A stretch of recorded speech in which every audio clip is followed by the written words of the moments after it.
study. There's a lot that you have competition about within itself already. But you know there's an integral part of you that will never leave you, and that is you, the unique you. You need to give time to understand that unique you as well. The world will tell you many things, but it's important for you to know what you're comfortable doing. So please be clear. When we talk environment teaching us our attitude, our value system comes in there. There should be very clear non-negotiables. These are things I will never negotiate on. It's definite.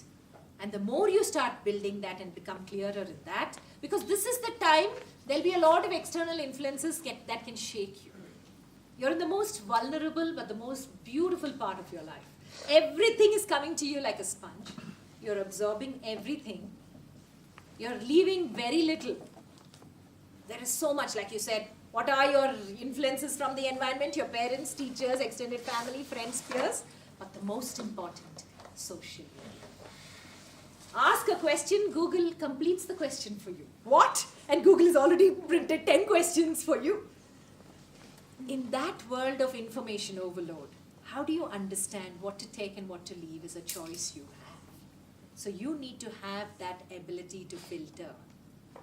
Every time your parents and seniors and people around you will not tell you this is right and wrong, you should get it clear by now. Because when you step out there, nobody has time. Like I said, don't wait for the spotlight. Sometimes take it. Let the world know you are you. And for that, it is so important to believe in yourself. That uniqueness is what you have to spot about yourself. And communication is where it all starts, with the self and then with the world. The mirror exercise. You know, when I asked him to come up here and speak about himself, we think it's easy. We'll have 1,000 thoughts about ourselves there. But when we come here and everybody's laughing and waiting, many of us go blank. And I come from that space where I have gone blank when I was your age. I was so shy, painfully, irritatingly shy, that if I'm talking to her, I grew up in Chennai, so it was all girls school and college. They're talking to her and somebody else walks in, I would forget what I'm talking to her. And when I was in final year college, I stood for the position which was most coveted in my college, which is that of cultural secretary. Why? Because the coolest cat in college becomes cultural secretary. Every girl aspired to be the cultural secretary because everybody else in other colleges know the name of the cultural secretary of all colleges.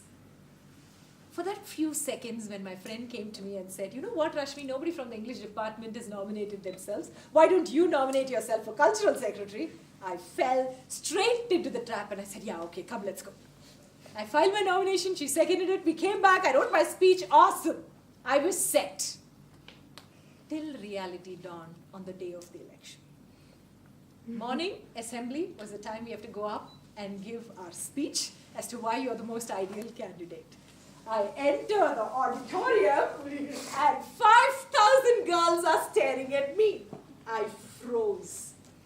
I slowly climbed up. I was so glad I was carrying my speech.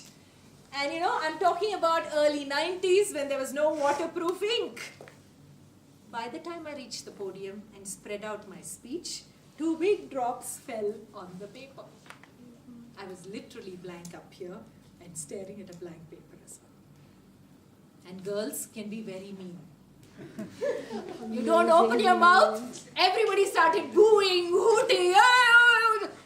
That scares you even more. You're already shivering. And when people in the audience are saying all this, what happens to you?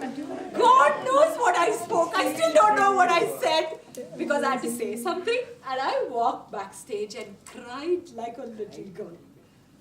My friend waited. She waited till I finished crying and then she told me, I said, how could I be so foolish? I can't even speak in front of 2 people and I actually came up to stand in this election. Today, looking back, I'm so glad I did that mistake. Because today, every job I do, whether as an RJ, whether as an MC for live events, whether it's addressing people like you or the corporates, anything and everything is without a script. For that, there was a lot of work on acceptance.